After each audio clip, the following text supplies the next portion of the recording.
കാത്തുവേ കാത്തുവേ അയ്യോ അവളുടെ വീട്ടിലെ ഇതൊന്നും അവളുടെ സമാധാനമാണ്. എനിക്കൊരു സമാധാനമാകും. ഒന്ന് ചോദിച്ചേക്കാം. കാത്തുവേ കാത്തു ഏതോ ഒരെണ്ണം കിട്ടിയിട്ട് വരുന്നുണ്ട്. ആ ചേച്ചിയോ? വാ വന്നിരിക്ക.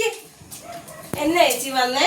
ഓ എന്റെ പൊന്നു കുഞ്ഞെ, ഇന്നലെ നിങ്ങളുടെ വീട്ടിൽ ഒരു പാമ്പടഞ്ഞ് കയറി എന്നൊക്കെ പറയുന്ന കേട്ട്. അതൊന്ന് അന്വേഷിക്കാൻ വന്നതാ ഞാൻ.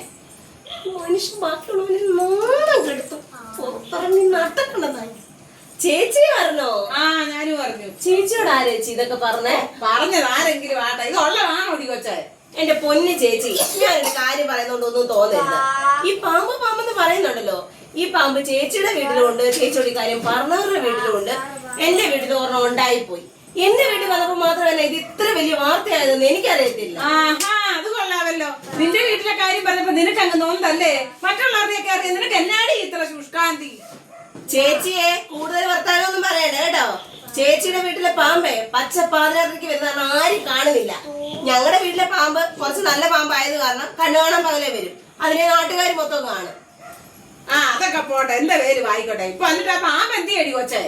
അപ്പുറത്ത് ഇല എടുത്തിട്ട് കിടപ്പുണ്ട്. എവിടെ നോക്കട്ടെ. ആഹാ